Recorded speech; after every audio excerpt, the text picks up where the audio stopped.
Hey, good evening. I want to welcome everybody to Leadership Night on this May the 3rd evening. Glad you guys are here. I want to welcome all of you that are watching online, or maybe you're listening to this podcast later. I am grateful that you've taken time to spend some time with us and to grow your leadership this evening as well. So if you're new to Leadership Night, basically what we'll do is we'll take 25, 30 minutes to talk through a leadership concept together. And then we'll take another 30, 35 minutes just to unpack it together. And so we'll be done in 60 minutes total, but be ready to ask some questions, to engage and talk about how do we apply this to our specific situation. And for those of you that are watching online, we'd love for you to jump in as well in the comments section. And I'm not even sure where all we're streaming this to, but everywhere. We're streaming it everywhere. That feels ambitious, everywhere. But wherever you're watching this from, feel free to make a comment, let us know, and we'll do our best to answer those questions before we finish our time together today. So thanks so much. Hey, let me pray, and then we'll get started. God, thank you for this day. Thank you for the people that are here. Thank you for the folks that are watching or listening to this online. I just pray your blessing on the time we've got together. I pray that you be glorified through it. And I pray ultimately we would be better leaders than we were before, so that we can serve your kingdom better, that your kingdom can advance, and you can be glorified. So God, be glorified in and through us. In Christ's name, amen. First of all, it's good to see you guys. I missed this last weekend, and I'm glad to be back. Been busy.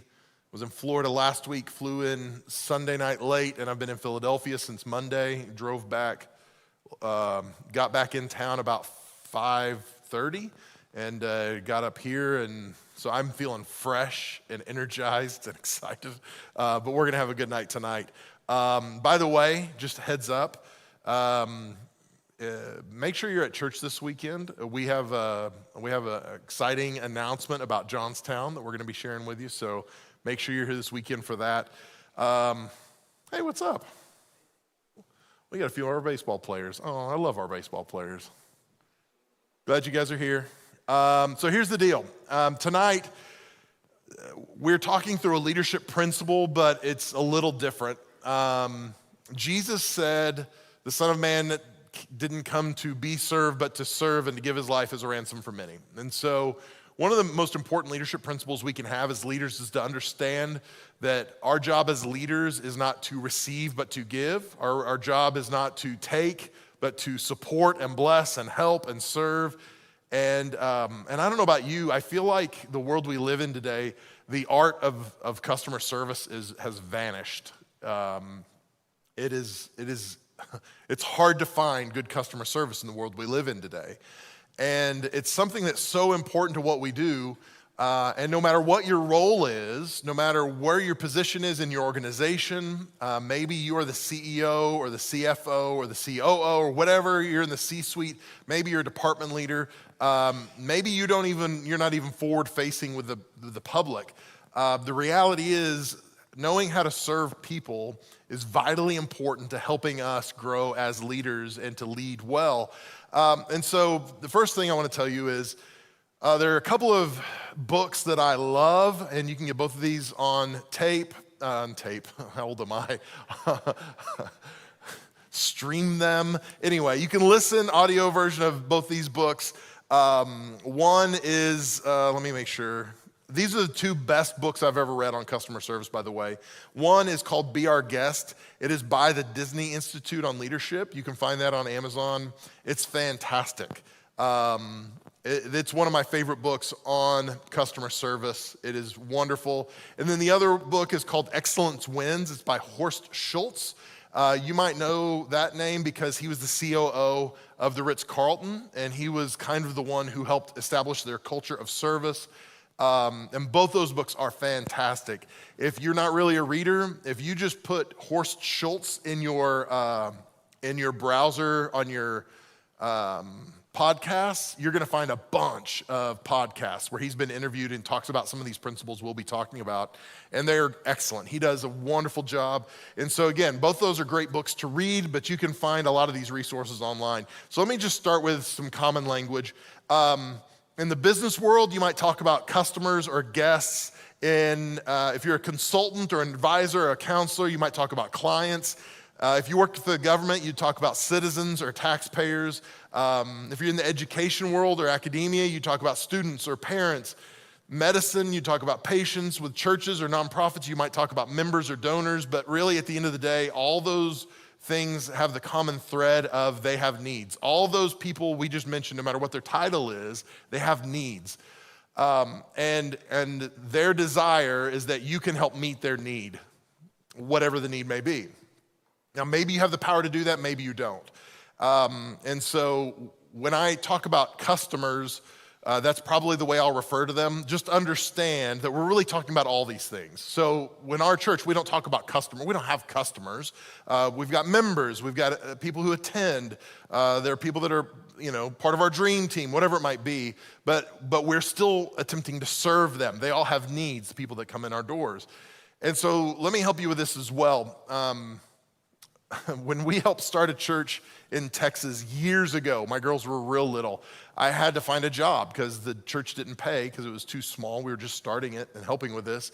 And so I got a job at Starbucks because those of you who know me know how much I love coffee. So it was perfect because I hate coffee. I don't drink it at all. I don't even like the smell of coffee. So I got a job at Starbucks, which makes total sense.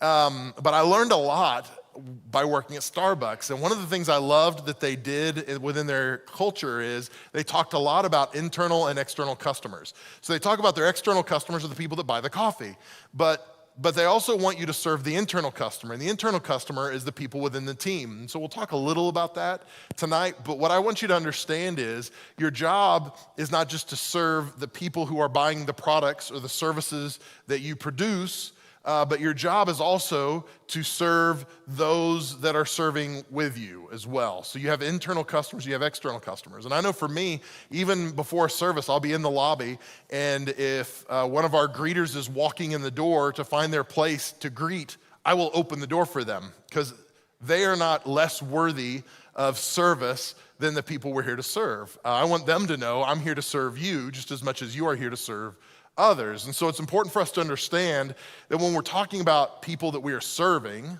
we're not just talking about people outside the organization coming to the organization. We're talking about people within the organization as well.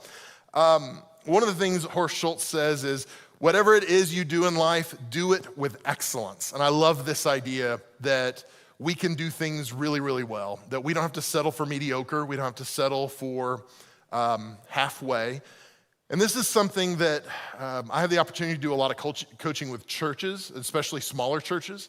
And a lot of times smaller churches have the idea that they can't be excellent because they're smaller and they don't have a big budget. But the reality is excellence doesn't require a big budget. You can be excellent without having a big budget.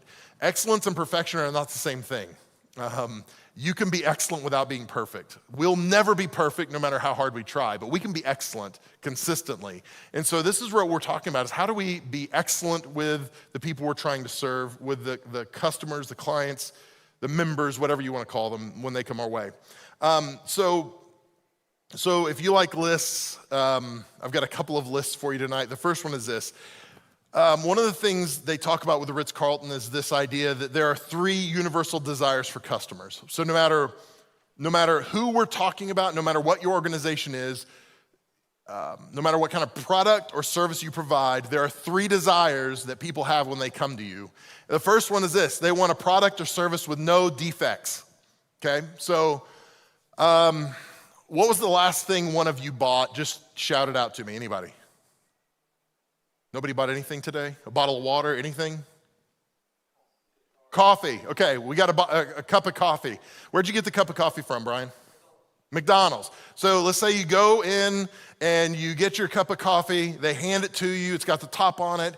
It's steaming out, and you're like, great, this is going to be awesome. And you take a sip of it, and something's wrong. You take the lid off, and it's just boiled water. It's just water is all it is.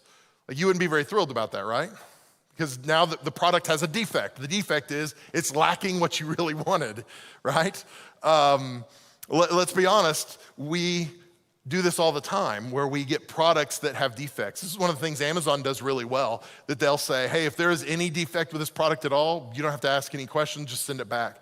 Have you ever sent something back to Amazon or you've done the response and they don't even make you send it back? They're like, no, don't bother, you just keep it. It's like, what? Like I did that with light bulbs one time. I bought light bulbs and they didn't make me send it back. And so I felt guilty, like I was stealing from Amazon. But they make it so easy. They say if there's any defect at all, because they understand this principle. You want something without defects. Has anybody bought a car recently? Yes? Travis? You expect the car to run well for a reasonable amount of time, don't you? Because you think it shouldn't have defects. But if you bought it, you drove it off the lot, and the second you got off the lot, just the wheels fall off and, the hood flies up. And I bought it, was 3 years old, so the warranty technically is gone. Yeah. So, yes, but I still expect You still expect it to run well, right? Yeah, absolutely. So there's an expectation we have when we buy a product or we buy a service that it will be correct. I mentioned a bottle of water. If you buy a bottle of water and you go to take the top off and you look and it's got stuff floating in it, you're probably not going to be thrilled with that, right? Because there's an expectation it's going to be pure. And this is the expectation people have when they come to you for the product, services, whatever it is you are offering, that they're going to get it free of defects. So it's easy to think about this in terms of products, like, hey, this is a product that should be pure. But think about the processes and systems in your organization as well. Do you have processes and systems that are defect-free? I feel like I've been flying a ton lately, and my sister was flying to meet us for graduation in Florida last week, and their flight got delayed. They were supposed to get into Tampa at like 6 p.m., and because of bad weather, things got turned around. She didn't arrive till like 12:30 a.m., and so it's a long drive. And so what happened? And she said, well, there were delays and we flew to Dallas from Oklahoma City. We got to Dallas and our flight that we were supposed to be on from Dallas to Tampa, we were gonna miss it, but it was delayed too because of the weather. So we got there and we went from the gate we landed at, we made it to the gate, the flight hadn't left yet for the plane we were supposed to be on to Tampa, and they said, oh, I'm sorry, we've already given your seats away. And they said, why? And they said, because we've rebooked you on another flight. She said, why would you rebook me on another flight? And they said, well, we anticipated that you would have an issue, and so we didn't rebook you, the system rebooked you, is what they said. And my sister was like, but this is the flight I booked, and it hasn't left yet. And they were, but we already gave your seats away. And she's wired a lot like I am, so she's very patient and easy to get along with and kind and never says anything mean to anybody, especially when they're frustrated. I'm being sarcastic. So she was angry, which I would have been too, because they were very condescending. They were kind of jerks to her. And what they were doing is saying the system. But the reality is there was a defect in the system that caused her to miss her flight that she should have been on, that would have put her there 6 hours earlier than what she arrived. So our systems can have defects as well. So it's not just about a product. It's not just about what we do. It's about the systems as well. Our systems and processes have to be free of defects. The second thing is timeliness. So they want something that's pure, I'll just say it that way, something that works right. Then they want something that is timely. So let's say, Brian, you stop at McDonald's for your cup of coffee and you wait 45 minutes, but they get the coffee perfect. How are you gonna feel about that? No, it's not the same. Because even though the product is perfect, it's not delivered in a timely way, so you're frustrated. Now it doesn't matter how good the product is, it wasn't delivered in a timely manner. People want things in a timely manner in the world we live in today. Whether you like that or not, that's just the way it is. And there is a certain level of patience people have for one thing or another, but at the end of the day, they still want what they want when they want it. So we have to understand people want things in a timely way, no matter how good the project is, or the product is, it's gonna be rejected if it's not timely. Third thing is this, this is what people want. They want the person that they're dealing with to be nice to them. Have you ever had a bad customer service experience where you tried to get help with something and they just were totally not helpful? Not only were they not nice, maybe they were the opposite of nice. Anybody ever had an experience like that before? A couple of you? How come Brian and Travis are the only ones that have had bad customer service experiences? Maybe it's you guys. I know I have. I've had bad customer service experiences. Let me think. Back in February, I was in Dallas for some meetings, and again, we had some problems with flights, and we got into DFW Airport late, and I hate DFW Airport, by the way. And the time of night we got in, we were gonna miss the rental cars being available, so I sent Kim, I was like, you go get the rental car, go. And she took off as fast as her little legs would take her. And I went to go get our baggage. The problem is the baggage came in earlier, so I had to wait because it was locked up in like baggage security. So I waited for like an hour and a half for them to finally get around to get our baggage. So by the time we got to the hotel, it was like 2:30 in the morning, close to 3 in the morning. We rolled in there, and I won't tell you the whole story, but the girl at the front desk at the hotel was awful, terrible.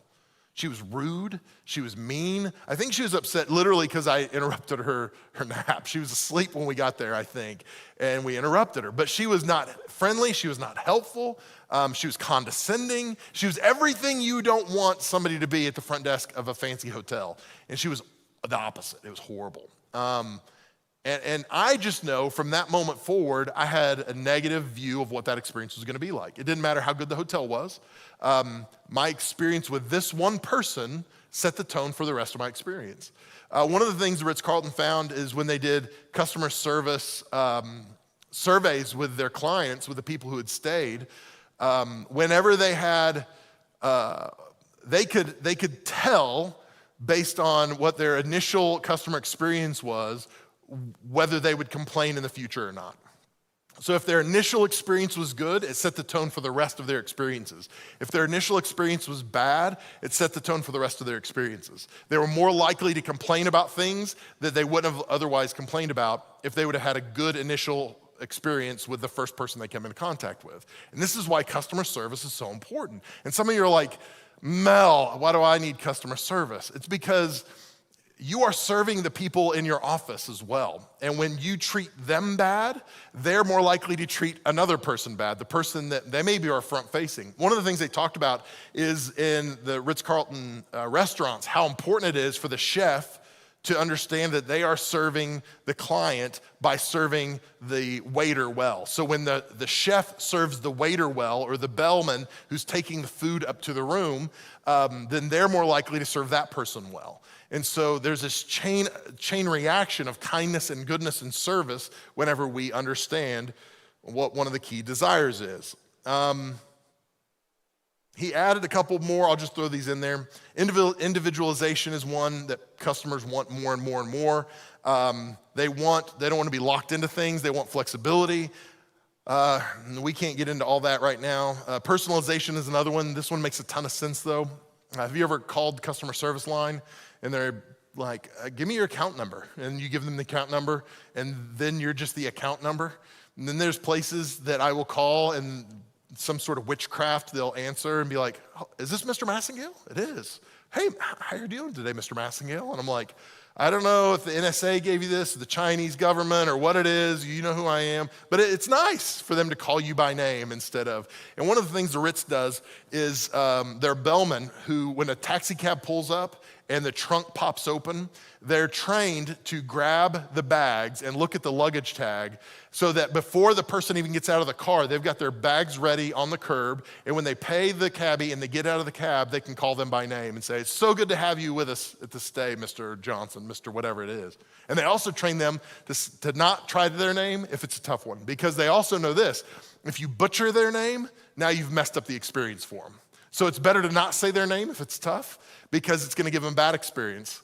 But if you can say their name, people love hearing their names.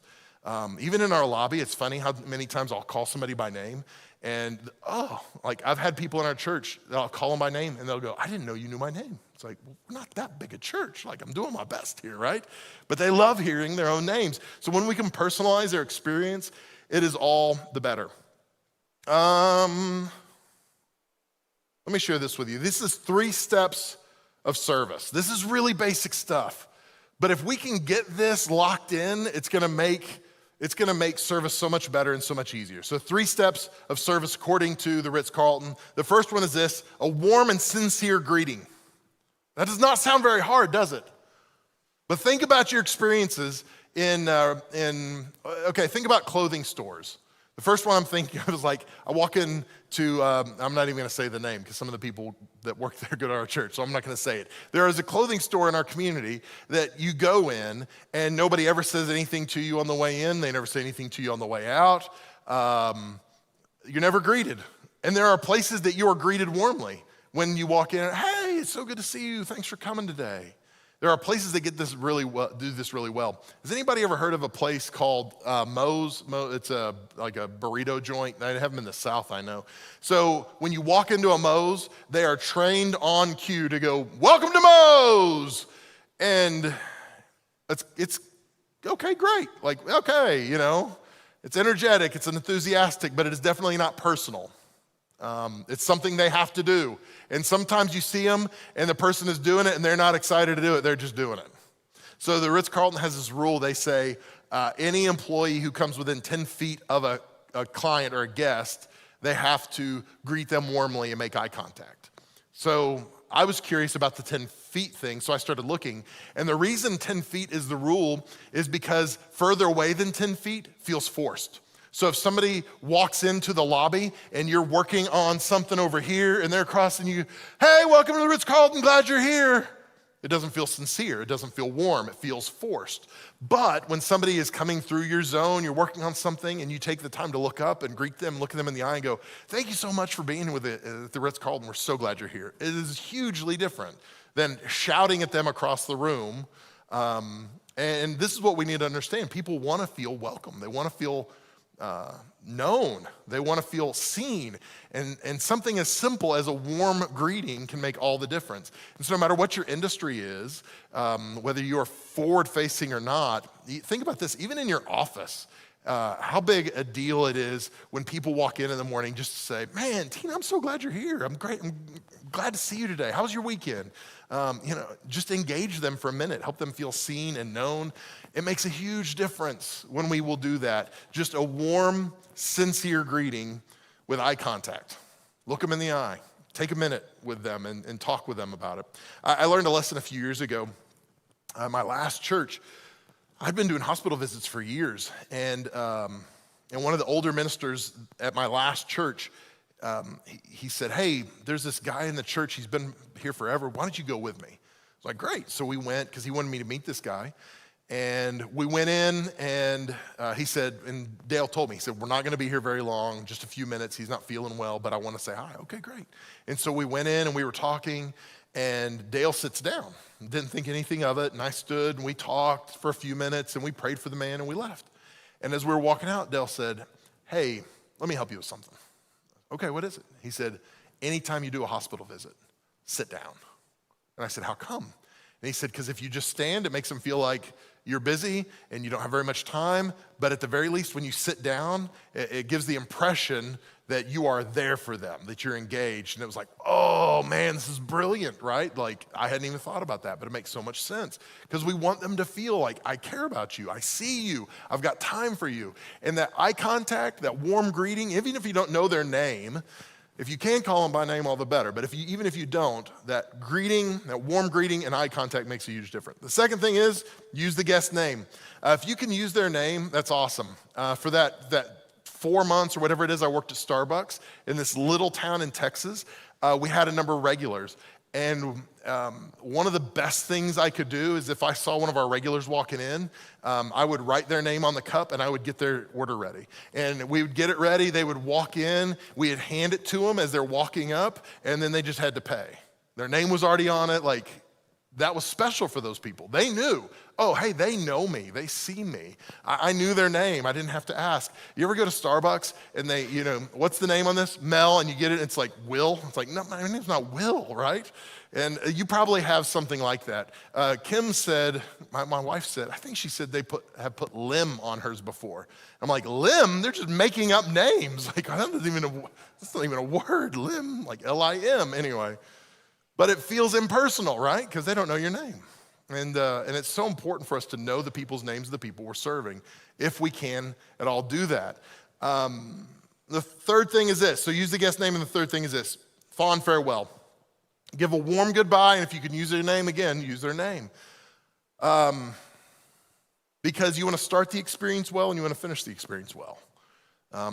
Everything in between is important, but if you don't start well, the rest is doomed. And if you don't end well, they can forget what actually happened. And so you want to be able to finish the experience well and tell them, hey, thank you for coming. Hey, thank you for stopping in. Thank you for being a part. I had somebody early on in my time here at Summit, I was talking to a guy and he said, hey, can I give you some criticism? I said, yeah, what is it? He said, I don't think it's appropriate for you to thank guests for coming to church on the weekend. Because if I think all of you have been here before, you've seen me. Hey, if you're a guest with us, thanks so much for joining us this weekend. I'm so glad you're here. I will say that every weekend. And I said, okay, so how come? And he said, because you're creating a consumer mentality that you just come and you receive and like, okay, I get that. And I said, let me ask you a question. If I came to your house and we got dinner and I'm walking out, would you say, thank you for coming? Probably. Like, that's what I'm doing. Like, it is that kind of hospitality I'm trying to offer. It's not psychological. It's not, and he was like, okay, that makes sense. But I think a thank you for coming. Thank you for being here. Oh, we're so glad you're here. It makes a big difference. And this is not a yay me thing, but one of the things I talk to pastors about a lot is no matter how good the sermon is in a church, a lot of times they undo it because they're too busy to talk to their people at the end of service. They're too busy to say goodbye. Hey, thank you for coming today. And that undoes all the work they did on that sermon and all the work they did on the platform because they weren't willing to talk to the people before or after the service. They weren't willing to welcome them. Hey, we're so glad you're here. They weren't willing to say goodbye when they left. Hey, thanks for coming. We'll see you next weekend.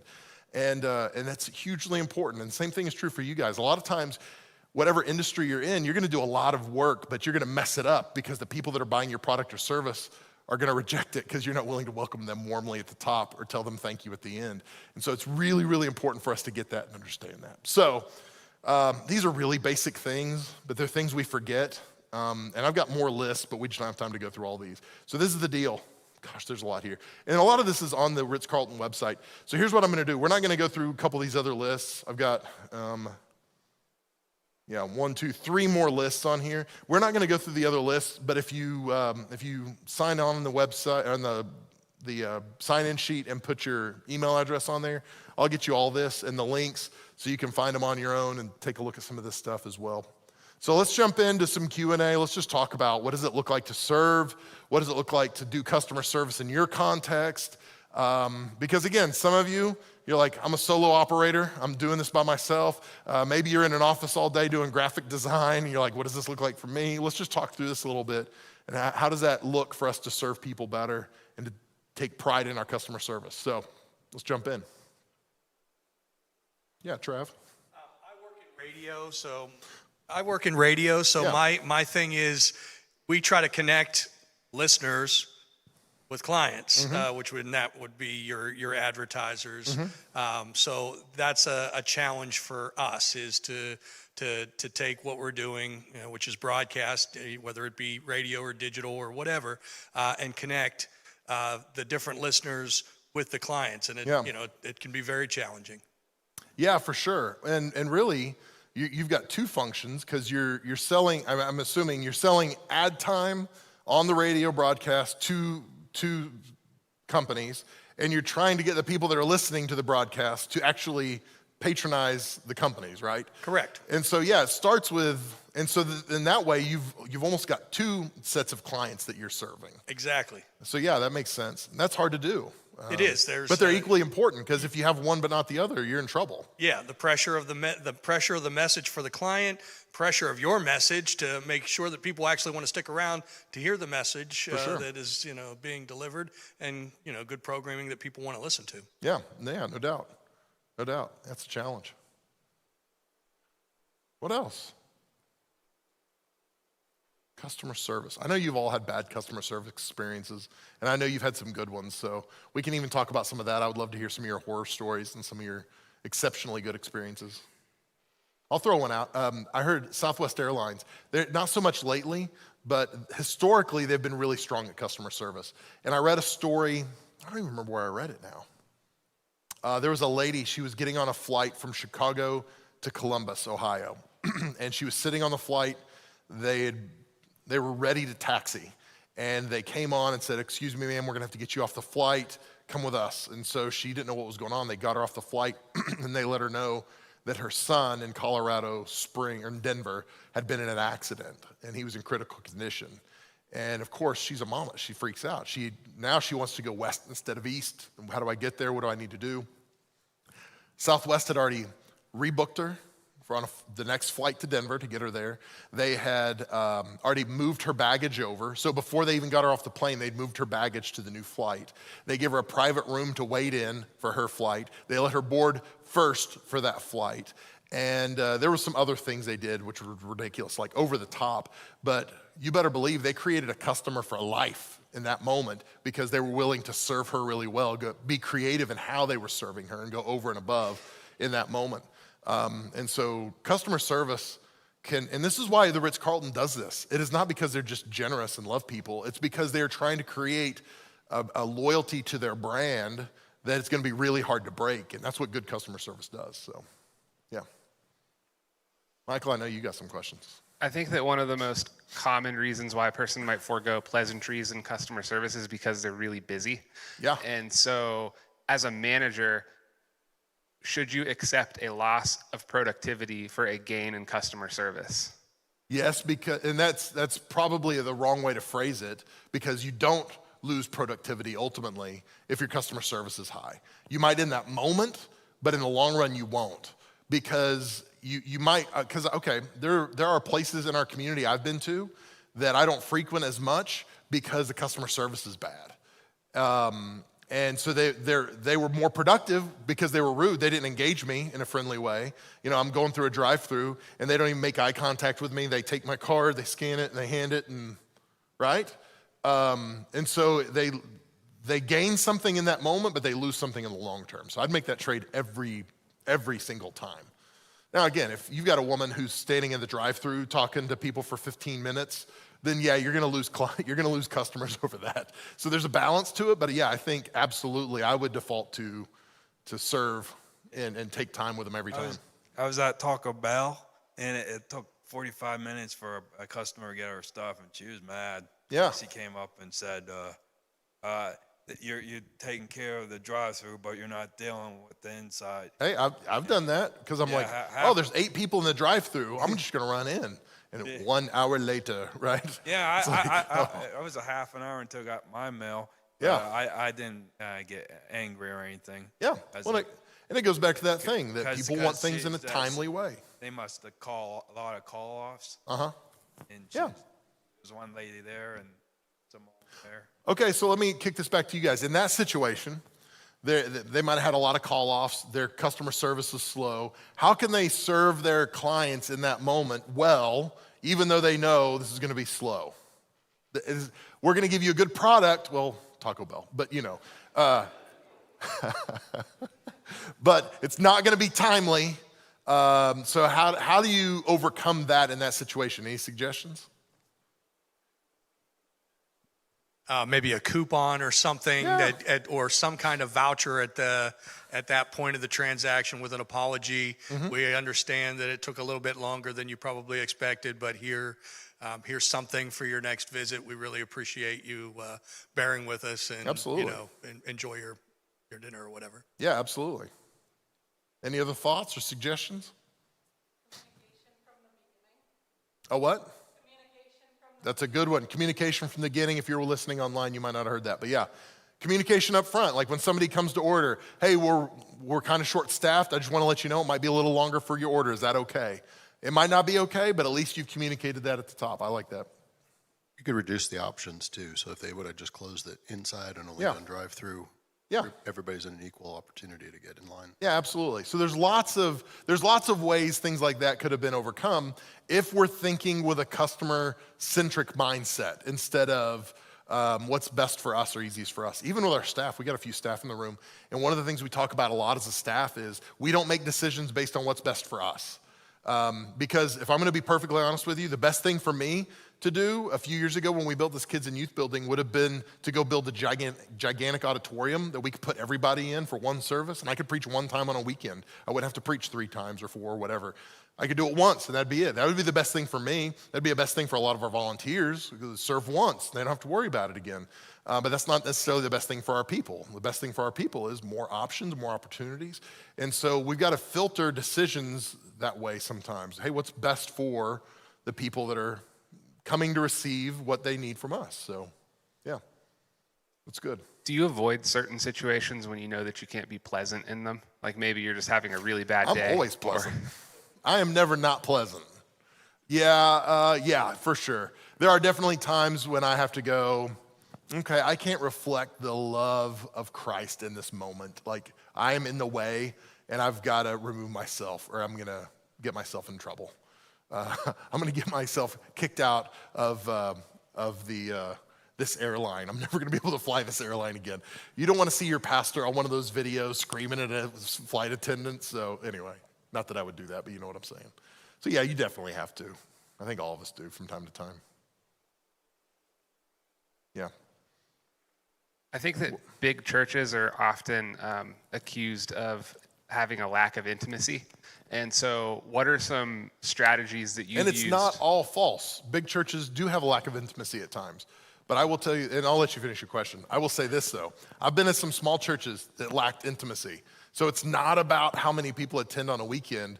It is about the makeup of the people in the church more than it is how many people are physically in the building. And even restaurants do this well. You can go to some big restaurants that feel intimate and warm. It's more about the culture and the environment than it is about what's actually happening sometimes. So I get that. But yeah, that's true, because you can feel isolated in a big church. So go ahead and finish your question, sorry. So what are some strategies that you've used in big churches that would translate well to large organizations? So one of the things I think about here is, say you work for a company that is the biggest company and there's really not any competition because of the size. And so customer service is not a top priority because where else is anyone supposed to go? But then one of the things that I know that staff are taught here is that even on your worst day, when you're communicating with people out in the community, you have to try to be pleasant and do well, you know, and we take that seriously.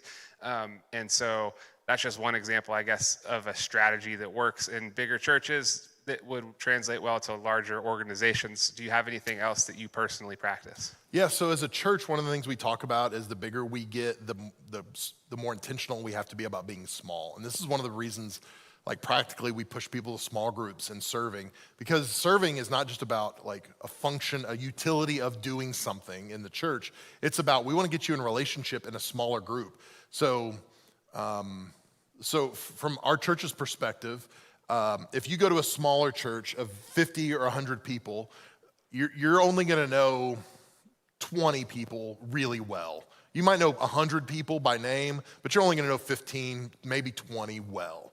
And that's the same thing we want to replicate in our church. Our church is bigger than 100, but we still want you to know 15 or 20 people if we can. And the way we do that is to go, let's get smaller, because if all you do is attend a weekend service, it's not going to happen. But if you get into a small group, if you get into a serving group, get on a team, get in a group, then you're more likely to find those people.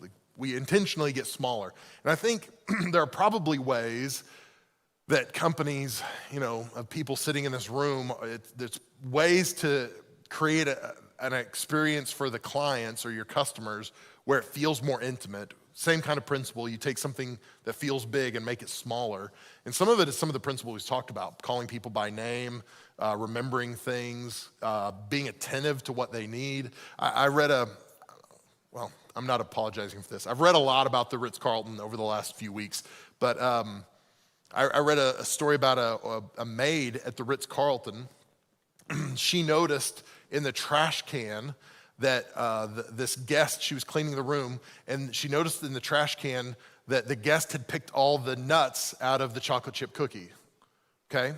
So the next day when the guest came back to their room after it had been cleaned, she had a plate full of cookies made, chocolate chip cookies with no nuts. And again, she was just attentive to the needs of that person.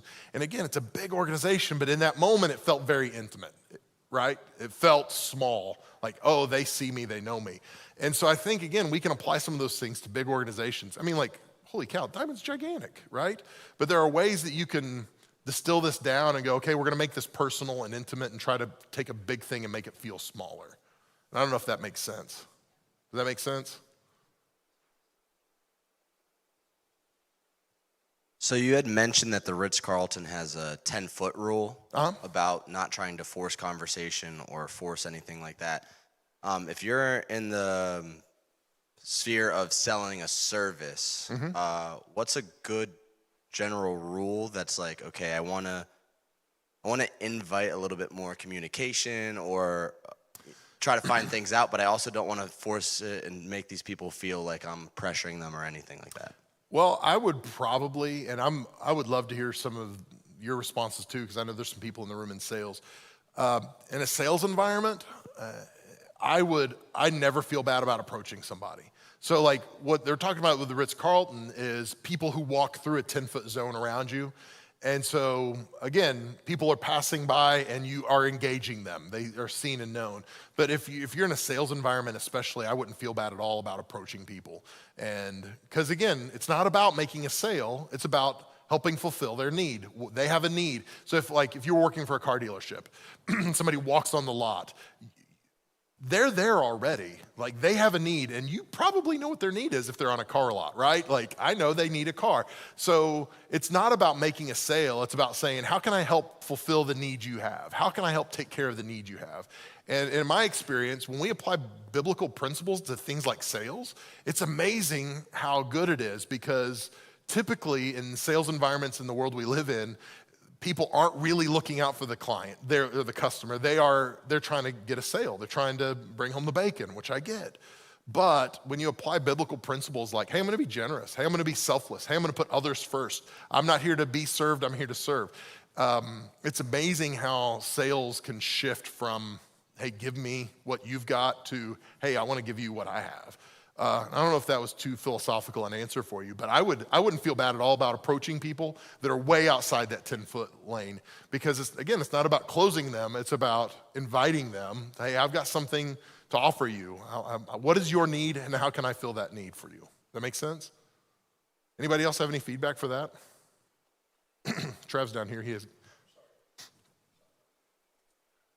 You know, and with us, like, you know, sales is a two-pronged thing, and I'm not a seller, but you know, I sit in an office all day. But to be successful, you have to, you know, when you're going to meet clients, you have to get to know the client and know them, but you also have to be able to help their business. So it's a two-pronged thing. You have to connect with them, you know, on a social or on a, you know, a relationship style, but also be able to assist their business. So it's you know, there's two prongs to that as far as, you know, how you interact with the people that you're meeting with. Yeah, and we're kind of deviating a little bit, but when you said that, it makes me think of this. There was, this is just a few years ago, I was sitting in my office, and I've got a rule that I will always talk to missionaries or evangelists when they call, because I will at least talk to them and say we're not interested, instead of making them call the church 1,000 times and try to chase me down. So I'll at least talk to them and say no thank you. And so whoever was working front desk buzzed me and said, hey, and they called this person by name. I knew who they were. They're an evangelist. And they said, he's on the phone, he'd like to talk to you. I said, great. And so I got on the phone. This is Mel, and I'm not gonna say his name, but he said, Mel, this is so-and-so, so-and-so from, and I don't even remember what the ministry is called, but it was like revivalfireministrynow.com. How are you doing today, sir? I'm doing fine, how are you? But he had like pastor voice going. He said, I'm doing well. Are you sitting in front of your laptop? I'm like, I am. He's like, I want you to pull up my website, revivalfireministriesnow.com. Can you do that for me? Sure, I'll do that. I'll pull it right up. And he said, I just want you to take a look at the recommendations page. Click on the recommendations tab. I want you to look at all the recommendations we have there. And I was like, okay, great. He was like, now what I want you to do is go to my calendar and take a look. We are booked up for months in advance, but I wanted to call you to get on the calendar with you. And when could I get on the calendar for you? Well, I would love to come minister at your church. When could I do that? I was like, man, let me just tell you, I don't care who recommends you. I don't know you. Like, I don't know you, so I'm not interested. Take a look. And I was like, no. And I just said, let me help you with something. And this is me. I'm a jerk like this. But I said, let me help you. And I said, here's what you needed to do. And I almost said his name. Here's what you needed to do. You needed to call and say, hey, pastor, this is who I am. This is what I do. Tell me about what you guys do. How can I help you fulfill what you need to do? What is your vision for your community and for your church? Hey, is there a way for me to support that? That is a dramatically different offer than, you need me to come do a service for you because I'm dynamic. And he didn't appreciate that very much. And so he hung up the phone, and I am not exaggerating. Almost a year to the day, my phone rings. It's the front desk. Hey, so-and-so's on the phone, he'd like to talk to you. Great. Because I told him at the time, I said, if you're ever coming through the area, I would love to buy you coffee. I'd love to get lunch with you, just talk and get to know each other. Maybe there's a fit. Never happened. Anyway, so he calls me. I answer. Pastor, thanks for answering my call today. This is so-and-so from revivalfireministrynow.com. Do you have your laptop open? I'm like, oh, sweet baby Jesus. Like, oh, are you kidding me? He doesn't even remember that he called me, right? And so I go through the same thing with him again. And about halfway through my spiel, I think it was like, oh yeah, why did I call this guy back? Anyway, but it's just such a great reminder. It doesn't matter what industry it is. If I'm trying to close someone, it's gonna lock a door. But if I go, hey, tell me about what you need. You know, what's going on with your company? What's going on in your home? How can I help you get better and fulfill what you desire to do? That's a win, man. I can close those people as a salesperson because it's not about closing them. It's about helping them figure out what they need and helping supply that for them. Anyway, talking about sales now, sorry. Going back to customer service. And to me, sales and customer service go hand in hand. If you're really serving the customer well, you're gonna sell them. So. How do you get over your own insecurities when approaching someone? That's a great question. Anybody have any thoughts on that? Fake it? Yeah. I think that's part of it. Be honest and be yourself. Yeah. Yeah, go ahead. I was at Walmart, and this guy said, oh, can you give me a ride? And then I drive down the road. Can I have money? And I was like, not money. There you go. Okay. Yeah. That's why I don't go to Walmart. Yeah. Right there. I was like, I should have said no because you should have said I spent all my money at Walmart, my man. Sorry, yeah. He had a Walmart hat on too. Okay. He says my tires are flat. I need a ride. And yeah. A ride. Okay. Do you believe in my word and cash? Well, there you go. Well, in terms of insecurity, Michael, I think a lot of organizations. I worked for a headhunter for a couple of years. And when I did the initial interview, I approached it just like this. It was like straightforward, gonna apply my biblical values to this. And I got the job. And so later, like a few months later, the regional manager said, Mel, when you left, I ran to the window because I wanted to see what you were driving because I wanted to know if you were money motivated. And it was like, oh, okay. Because she made a judgment call based on what I drove or didn't drive if I was money motivated. And I think that idea is important in sales because there are people who can set aside a lot of things, their insecurity or their principles, because they're money motivated. They're just trying to get that, that dollar bill, and they're just trying to get ahead. And so they're willing to do some things like be uncomfortable or lie to the client because they're money motivated. And not that being money motivated is a bad thing, but I think being people motivated is way better. Yeah, one of the things that I've always done is understand that almost everyone is exclusively thinking about themselves almost all of the time. And so that is jaded. Well, public speakers know this quite well. They can say something just profoundly ridiculous, and then 3 days later, everyone forgot that they said it. And that's because in their rank order of priorities of things that they're spending their time thinking about, the faux pas is not very high. And so you could approach almost anyone. And if the conversation doesn't go well, you can approach them 3 days later and you may get a fresh start, depending on, Well, and this is why, I mentioned in one of the bonus things that Horst Schultz said that that customers want is an individualistic experience. They want to be able to make things individualized. Well, I don't want that, I want this. And they use the example of Subway, where they can literally make everything, they can make a totally unique sandwich based on what you want, right? And people want that, even in church experiences. And I'm not trying to be critical of anybody in this room or anybody in our church, but the reality is everybody looks at our church that comes here on a regular basis and goes, I love Summit, but I'd like it better if they would just do this, because they have an individual desire for whatever it is. And the truth is we can't always do that. And not that we even should, but it's that there's a line to all those things where we go, yep, we just can't do that, sorry.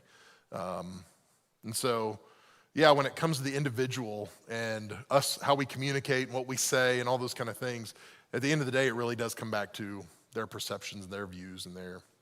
Yeah, you had mentioned in passing that one of the things that's valuable to a customer is that they are able to maintain the freedom to switch or change from product to product. Yeah. You didn't get too far into that, but I'd like to ask the question, how can a church or a company incentivize loyalty without stepping over that value and making a person feel trapped? Because it seems to me that in the church world, at least, we want people to find church homes and to stick it out at that church home, and a company would probably want to. So let me answer from a business perspective first.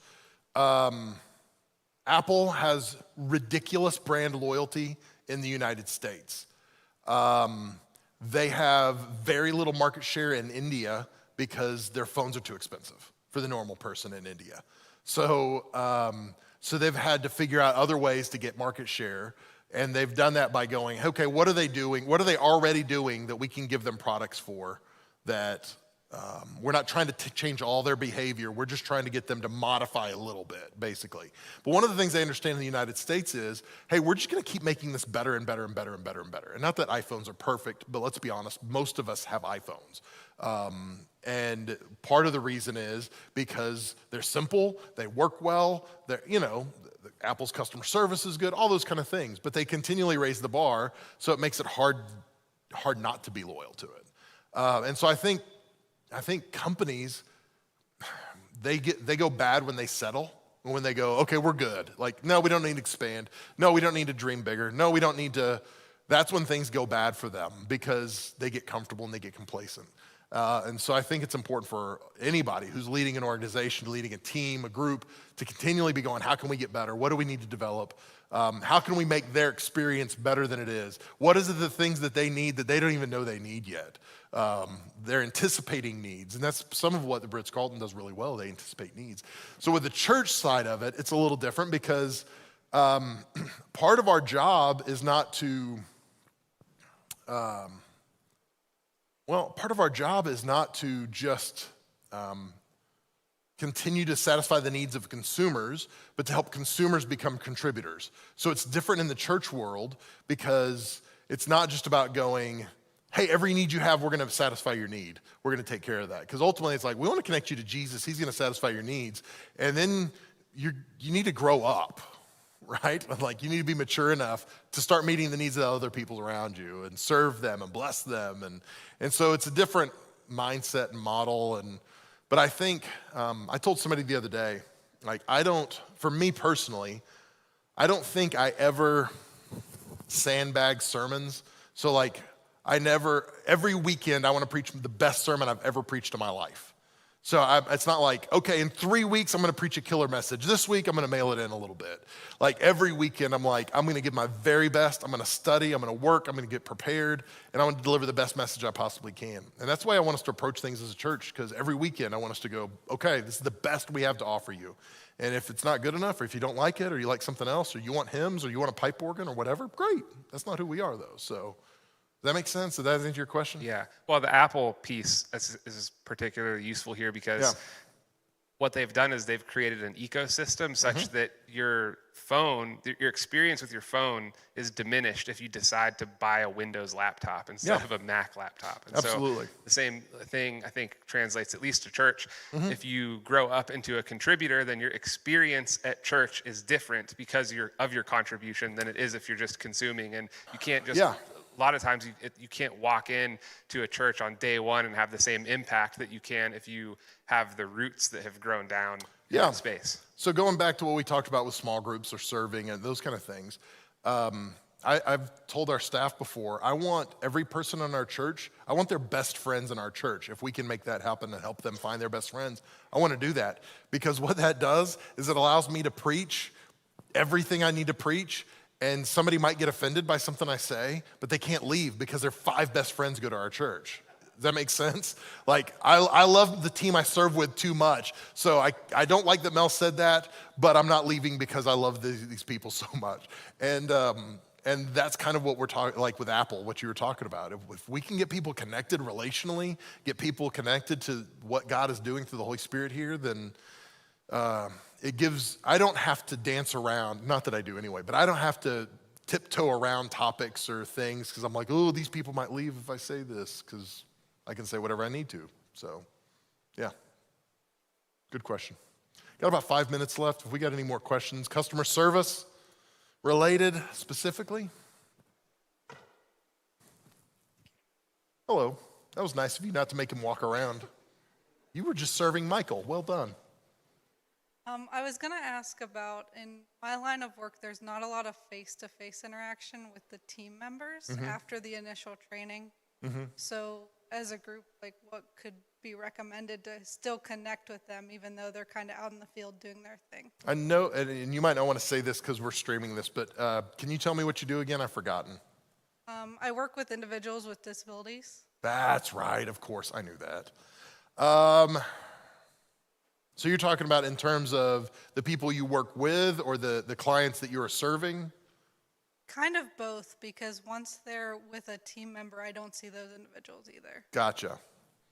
My advice would probably be that whatever window you've got with them, that's how you just serve them really well. You look out for them, you take care of them. Probably some of the stuff you're already doing, just because I've been around you a little bit enough to know that's kind of your heart anyway. So probably just understanding, hey, I'm not going to have a long runway with these people, but as long as I've got, whether they're clients or they're people I'm working with, that this is how I'm going to serve them and take care of them and honor them. One of the things they say, the Ritz-Carlton, what their motto is, that we are ladies and gentlemen serving ladies and gentlemen.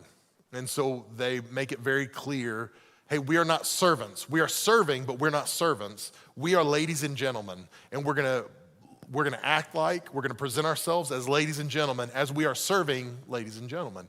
And so I like that idea when it comes to what you're doing, to say, hey, what I'm doing has dignity, has value, and I'm gonna carry myself in that way, but I'm gonna treat the people I'm serving with dignity and value as well. I'm gonna honor them really well. I'm gonna give them a great experience in, whatever that might look like, whether it's training or development or coming alongside, but yeah, I don't know if that makes sense. Anybody else have feedback on that? That's a good question. I have one more question. Okay, you got 2.5 minutes, so make it count. So No pressure. do you think that it's ever a good idea for a business leader to implement something like planned obsolescence? Just if we provide the best product we possibly can and we build it as well as we possibly can, then we might actually not be able to sell any more of them because people are going to hang on to this one that they have. And I know that there's some notable companies that have implemented these kind of policies. Do you think that they're just trying to hack their way into higher profits and that that's just a bad idea all around? Or do you think that there are situations where something like that should be tried? That's an interesting question. I don't know. For me, this is just my personal take on this. I think if I'm producing a product that I can put in somebody's hands, it's going to make their life better. But I know they're never going to need this product again. Like, they're a one-off consumer. I'm still going to do that because they're going to tell somebody else about it. This product is so good. I mean, I've got these hoodies that I love They're called American Giant, by the way. It is an awesome hoodie. The thickest, best hoodies I've ever bought. They're expensive, but I love their products. And I'm an evangelist for their products because they are long lasting. They cost like $130 for a hoodie. They're not cheap, but they last. So I've been an evangelist for them, and I've told people like, oh, dude, I like your, dude, you need to check out, right? And that's not gonna last forever. But here's the deal, as a matter of fact, I sent them an email, customer service, and I said, hey, I've got this sweatshirt I got in 2015. Hey, it's frayed around the cuff, and one of the seams, on the inside of the arms are frayed. And I said, is there anything you can do? And they responded back in like 2 hours and said, take some pictures, send them to us, send us your original order, so we'll see what we can do. The next day, I got an email back from them saying, hey, we've got a new sweatshirt coming your way. You don't need to worry about the old sweatshirt. We just want to take care of that for you. And I was like, dude, I'm never buying another hoodie anywhere else again because of the way they took care of that. And their sweatshirt's so good that it made me an evangelist to tell other people about it. So I would tend to believe, we hear about manufacturers that are like, we don't want to make it too good because we need them to buy another, refrigerator in 4 years. It's like, well, no, what if we make a refrigerator so good that they tell their neighbors about it? And man, this refrigerator's awesome, So that would probably be my approach. It just feels more full of fidelity, integrity that way too. So that was a long way of saying, yes, I would do that. So, hey, it's 8:00. I would love to chat with you guys some more. If you got questions or want to talk or just catch up or whatever, I'd be delighted to do that. For those of you watching online, those of you listening to the podcast, thanks for joining us. Let me pray and we'll cut you guys loose. Lord, we love you, and we're so grateful that you served us by sending Jesus for us. So God, I pray that we would endeavor in our hearts to serve others well, that we would look for opportunities to create excellence in our lives as we create excellence for others. So God, I pray that we would pay attention to the needs of others and just look for opportunities to meet those needs. God, use us this week to bring you glory and to reveal your goodness to people around us. In Christ's name we pray, amen. Guys, I love you. Have a great day. And don't forget, I said, if you're here this weekend, we got a special announcement about Johnstown and in our weekend services. So make sure you're here this weekend. Love you guys. God bless you. Have a great night.